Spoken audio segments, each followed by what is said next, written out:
Sesungguhnya setengah daripada lempah kurnia Allah dan maha rahmatnya Allah Ta'ala. Sesungguhnya manusia bertukar daripada kejahatan kepada kebaikan sebelum mati, kasirun amat banyak berlaku. Adapun bertukarnya manusia daripada kebaikan, beramal baik, bertukar kepada kejahatan, fa fi ghayatin nudur, perkara tersebut amat jarang berlaku.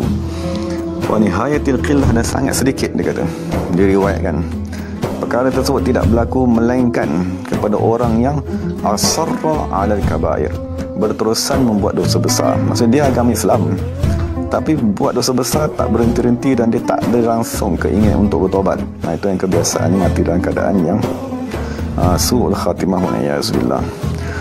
Jadi penulis syarah berkata, sebagian ulama berkata antara sebab-sebab yang menyebabkan seseorang tadi sebab yang membawa kepada su'ul khatimah waliyazbillah, maksudnya penghujung yang jahat, antaranya ialah 4 perkara. Pertama sekali ialah at-tahawunu bis-salat, mengabaikan semayang, maksudnya at-takasul an fi'liha, malas melakukan semayang.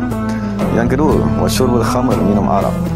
Yang ketiga, wa'adzal muslimin, suka menyakiti orang Islam.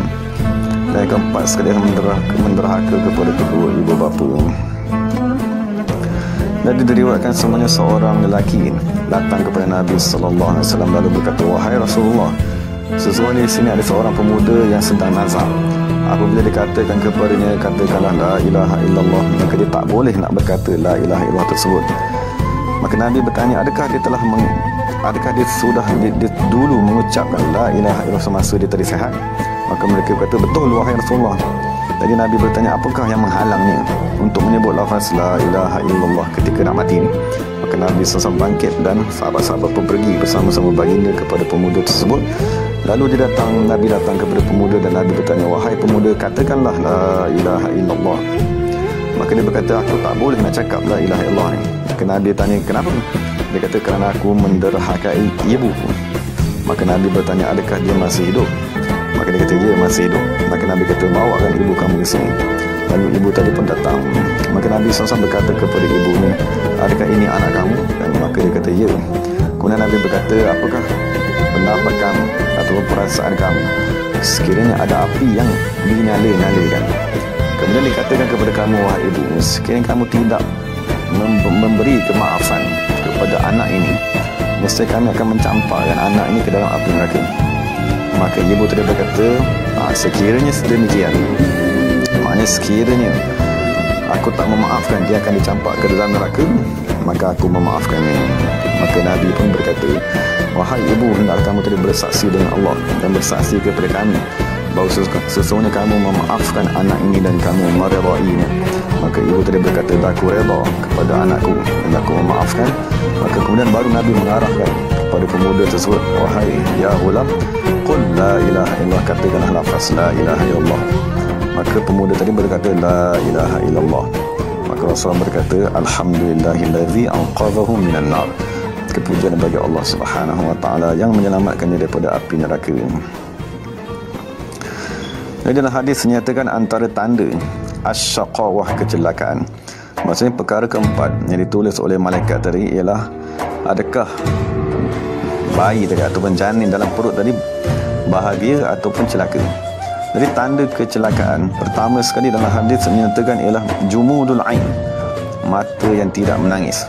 Yang kedua, wa qasawatul qalb, hati yang amat keras, tak mendengar nasihat. Dan yang ketiga, wa hubbud dunya, dan cinta sangat kepada dunia. Yang keempat, wa tulul amal, panjang cita-cita, maksudnya harap untuk banyak untuk dia tadi kekal hidup lebih lama di dunia ni. Jadi Syekh Zunnun Al-Misri berkata, tanda kebahagiaan seseorang, tadi kita bicara tanda kecelakaan, tanda kebahagiaan ialah hubbus salihin, cinta kepada orang-orang soleh, wadunu minhum, dan mendekatkan diri kepada orang soleh, wa tilawatul Quran, dan membaca Al-Quran, wa sahrul lail, jaga pada waktu malam, wa mujalasatul ulama, duduk bersama-sama dengan ulama, wa riqqatul qalb, dan hati yang amat lembut. Dan dikatakan bahawa sesungguhnya alamat kebahagiaan ialah kamu tadi mentaati Allah Subhanahu wa taala dan kamu takut kamu tadi ditolak ataupun tak diterima di sisi Allah. Maksudnya kita mentaati dalam keadaan kita takut kita tadi tak diterima. dan tanda kecelakaan anta'siyahu bila kamu tadi menderhakai wa tarju an takuna maqbulan. Tapi dalam keadaan kita menderhaka, jadi kita harap kita tadi diterima di sisi Allah. Itulah tanda orang-orang yang celaka. Khatimatun penutup. Jadi telah berkata Syekh Abu Idris Al-Khawlani. Dari Syekh Abu Idris Al-Khawlani ini, dia lah antara pembesar tabi'in. Namanya ialah A'idullah Ibn Abdullah. Jadi dia berkata, Abu Idris Al-Khawlani, dia berkata, Sa'altu Sayyid Al-Khadir alaihi salatu wassalam. Maksud dia kata, dia bertemu dengan Nabi Khidir alaihi salatu wassalam. Aku pun bertanya, Ya Nabi Allah, wahai Nabi Allah, apakah amalan yang sekiranya seseorang hamba mengamalkan perkara tersebut, Allah Ta'ala akan menyelamatkan orang tersebut daripada tercabut keimanannya ketika mati. Jadi Nabi Khidir, dan kita ahli sunnah kita berantiqad bahawa Nabi Khidir hidup sampai kepada hari ini. Ini salah satunya orang yang bertemu dengan Nabi Khidir, iaitu Abu Idris Al-Khawlani. Dan apabila Abu Idris bertanya kepada Nabi Khidir, maka Nabi Khidir berkata kepadaku, Adraktu mi'ata alfi nabiyyin. Aku dah bertemu dengan 100,000 Nabi, dia kata.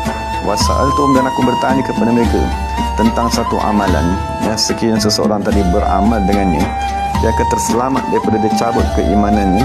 Tapi tak ada seorang pun daripada Nabi-Nabi itu yang boleh menjawab soalan itu. Hatta ijtama'tu bi Muhammad sallallahu alaihi wasallam. Nabi Khidir kata, sehinggalah aku tadi berhimpun di zaman bertemu dengan Nabi Muhammad sallallahu alaihi wasallam. Lalu aku bertanya kepada Nabi Muhammad sallallahu alaihi wasallam tentang perkara yang sama. Maka Nabi berkata, tunggu sehingga aku bertanya kepada Jibril alaihi wasallam. Maka Nabi bertanya kepada Jibril, maka Jibril berkata, tunggu sehingga aku bertanya kepada Allah Subhanahu wa taala. Maka Jibril bertanya kepada Allah, lalu Allah Subhanahu wa taala menjawab, Man wadhaba ala qiraati ayatul kursi. Siapa yang berterusan membaca ayat kursi. Jadi kita cuba ingatlah, pertama ialah ayat kursi.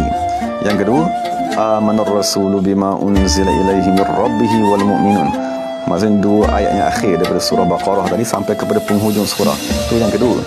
Yang ketiga, syahidallahu annahu la ilaha illa huwa, sampailah kepada habis sampai inna dina indallahi Islam. Itu ayat ke-18 dan ke-19 daripada surah Ali Imran. Itu yang ketiga.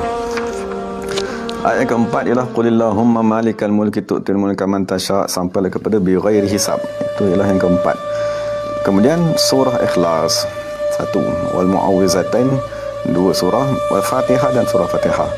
Jadi Nabi Khidir kata, siapa yang mengamalkan membaca ayat-ayat tadi tu campur dengan surah Ikhlas, Falaq, Nas dengan Fatihah di setiap kali selepas solat fardu, amina min salbil iman, mesti Allah Ta'ala dia akan terselamat daripada dicabut keimanannya.